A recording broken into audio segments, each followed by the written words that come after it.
From JBS Studios in Greater New York, this is the JBS News Update with Teisha Bader.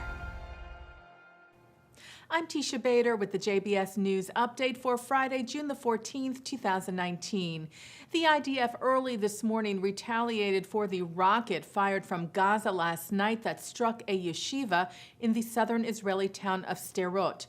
While we reported to you yesterday that the school's students were already away for the weekend, it was later discovered that there were several students still at the school, as well as a teacher who was leading a class last night when the rocket hit just steps away from the impact. There were thankfully no injuries, however, though the building did sustain damage. In response to the rocket attack, the IDF struck a number of Hamas terror positions in Gaza, writing on Twitter, "Terror targets civilians, Israel targets terror." And several thousand Palestinians gathered along the Gaza border fence today, with some taking part in violent riots, throwing explosive devices and rocks at IDF troops, launching arson balloons over the Gaza fence, and trying to breach it. Several fires in southern Israel were ignited by the devices. The IDF responded with riot control measures and reportedly live fire when necessary. FIFA, the governing body of international soccer, has opened an investigation against the head of the Palestinian Football Association, Jibril Rajoub, for allegedly glorifying terror and for incitement. Palestinian Media Watch reports that a letter from FIFA's Ethics Committee was sent to Rajoub back in January, listing examples including naming soccer teams and tournaments after convicted terrorists, supporting Palestinian terror, and promoting the kidnapping of IDF soldiers.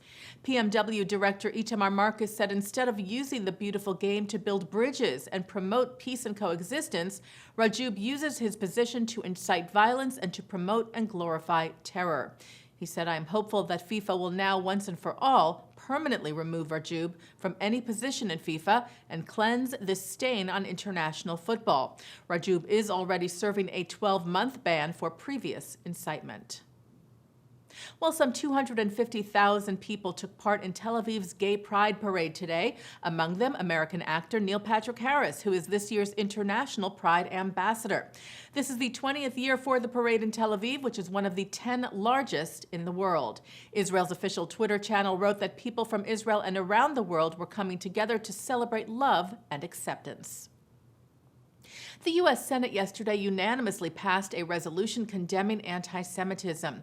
The bipartisan legislation was introduced by Republican Senator Ted Cruz of Texas and Democratic Senator Tim Kaine of Virginia. It lists several classic anti-Semitic tropes, but avoids the mention of anti-Israel bias.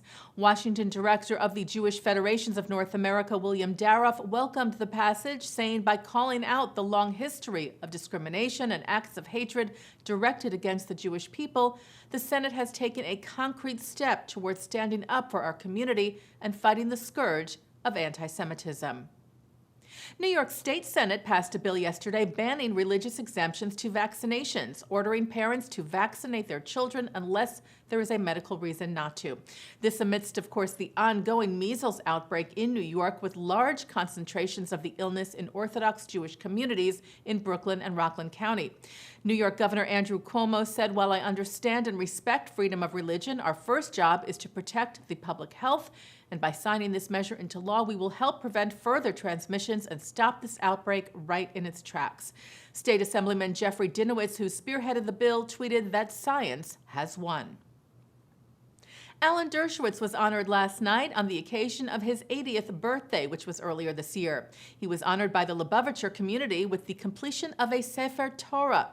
Alan and some of his good friends wrote the final letters of the Torah scroll, and he was then marched in a large and joyous procession to Lubavitcher Brooklyn headquarters, where the Torah was danced in an endless hora before taking its place in the Aron Kodesh, the Holy Ark.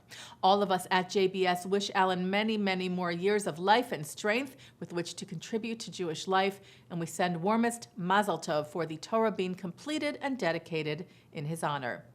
Taking a look now at our programming for tonight on JBS for Friday, June the 14th. Kabbalat Shabbat services from the Hampton Synagogue are coming up at 7, followed by services from Central Synagogue. Then at 9, ambassadors who were instrumental in the passage of the UN partition plan are honored. At 9:30, it's the documentary Hasidism and Mysticism. At 10:30, it's Musica with Peter Roth. And coming up right after this newscast, Making Sense of Shabbat, followed by a look at this week's Torah portion. And that's the JBS News Update for Friday, June the 14th, 2019. I'm Teisha Bader. Shabbat Shalom.